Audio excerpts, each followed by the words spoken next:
welcome to my YouTube channel. Ayan, kumusta na kayo mga kapistak? Ayan, babalik na naman tayo mga kapistak.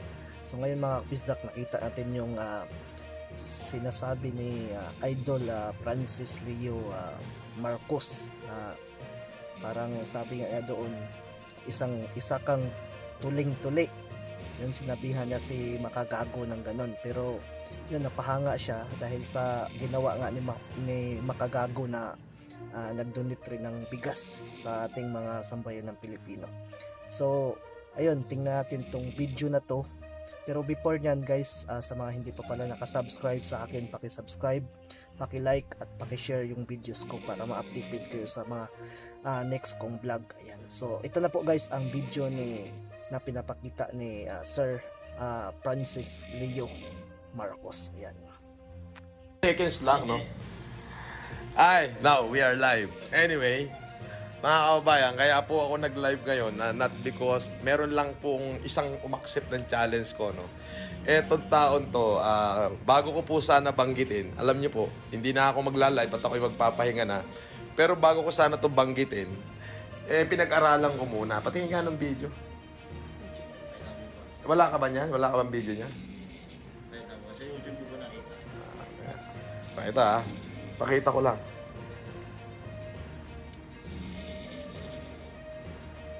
Hi to Maria Balitaan, Roy Lintao, hi Rolly, Bulaboy, Josephine Montemayor, please. This is my live. Tinubuan ako ng balbas. Ipapakita ko, eto. Sana? Lakihan mo.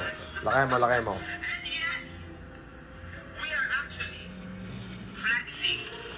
Asan yun sa truck niya?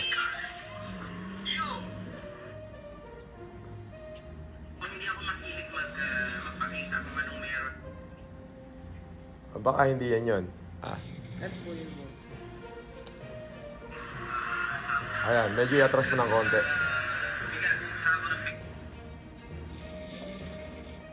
Ayan. Eto po. Hindi ko kilala tong taon to pero pagmasdan nyo. What's up sa mga ka-hombre ko dyan? Fuck man, Makagag, what's up man? At syempre, nandito ako sa QC. Ipakita mo kung gano'ng kaastig ang QC. Itong pagmumukhang to ay fucking super fan sa QC. But then nandito tayo just for the sake of it.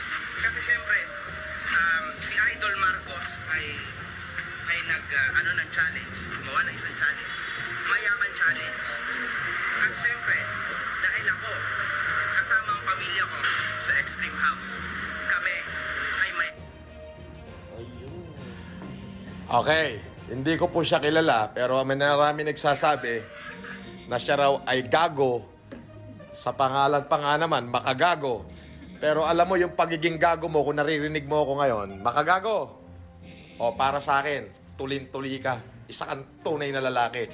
Iyang kagaguhan mo ang kailangan ng mamamayang Pilipino sa panahon ngayon. Ayun. Yun po yung dahilan kung ba't ako nag-live. Kasi po nagre-review po ako ng comments sa aking YouTube channel. Para po bukas sana, ma-review namin ngayong magdamag. Para bukas, malaman ko po yung kung sino po yung babimigyan ng bigas. Akalain nyo pong sa pagre-review ko sa aking YouTube channel ng mga comment, nakita ko po yung Makagago. Sinagot ni Makagago ang hamon ni Sir Francis Leo Marcos. 500 sako ng bigas sa frontliner ng Quezon City. Extreme House Notorious Motorsports. Wow!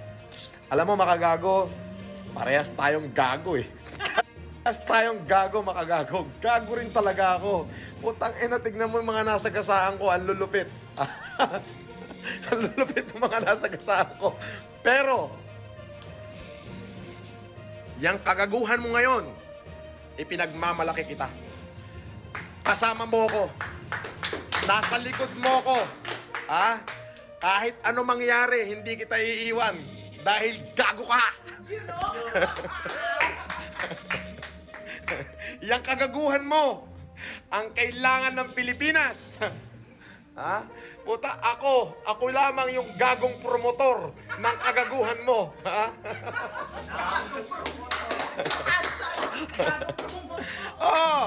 Ako yung gagong promotor ng kagaguhan mo. Pero, yung kagaguhan mong yan, yung kagaguhan natin, ang kailangan ng ating mga kababayan.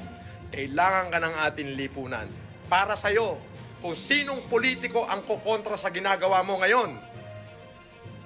Sabi ni Pangulong Duterte, i-dismiss niya. Bakit? Higit pong kailangan ng mamamayan. Hindi lamang po yung kuda at satsat sa lipunan. Hindi po yun eh. Alam niyo po, tama po yung sinasabi nung aking inspirasyon na si Yorme.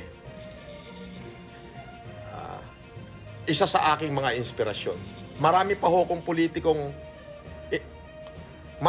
politiko na nanunungkulan sa ating bayan ang nag-inspired sa akin. Okay? Yung inspirasyon ko, pero isa na rin si Yorme. Wag naman tayong tigilan muna natin ang politika.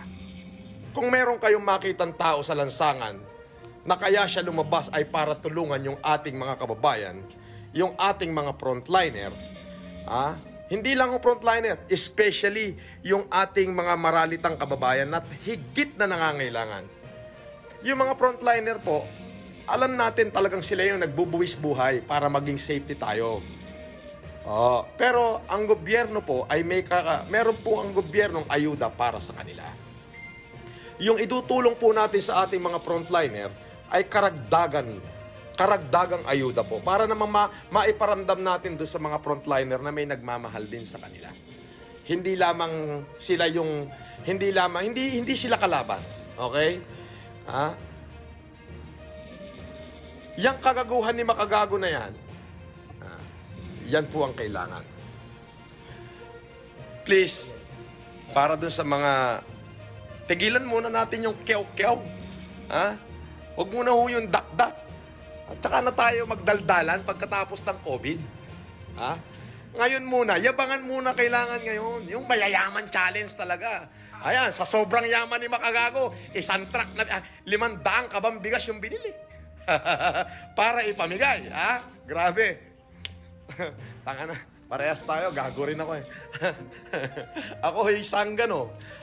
Gago rin. Ay, grabe. Pero, makagago. Mabuhay ka. Barako ka. 10 ng yung mga kasamahan. Yung mga kasamahan mo dyan sa Extreme House. At saka sa Notorious Motorsports. Pagkatapos ng COVID, magkape tayo. Maggaguhan tayong dalawa. Alam mo, gustong-gusto kong nakikipaggaguhan sa mga gago.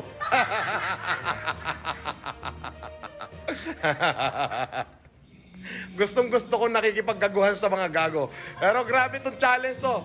Baka gago, mabuhay ka. Wala akong copy ng video mo eh. Kung may copy lang ako, i-repost ko sa aking YouTube channel yun eh. O kaya dito sa aking Facebook para makita ng taong bayan kung gaano ka talaga katarantado at kagago. Pero, uulitin ko, yung kagaguhan mo ang kailangan ng ating mamamayan ngayon. Baka gago. Gago ka talaga. Parehas tayo. Ako promotor ng kagaguhan na nangyayari ngayon. Ako yung promotor ng kagaguhan na to. Pero, yun lang po, hindi na ako magtatagal. Para doon sa lahat ng viewers na to, pakishare naman tong video na to para makarating kay makagago Alam nyo po, pag nakakakita po ako ng tumatanggap ng challenge ko, hindi ko po yun pinalalampas. Makagago! Wala na ako iba sasabihin sa'yo, kundi mabuhay ka. Yang kagaguhan mo, kailangan niya ng Pilipinas. Gago ka talaga. So ayan mga kabisdak, ayan, believe si Idol Francis Leo Marcos kay magagago dahil sa ginawa niyang tulong rin sa mga kapwa nating mga Pilipino na nangangailangan ng tulong ngayon sa sitwasyon ngayon. So guys, dito na lang po ako. Ayan, at sana ay nagustuhan niyo yung videos ko. Ayan, so at God bless po sa ating lahat at ingat po tayo. Bye-bye.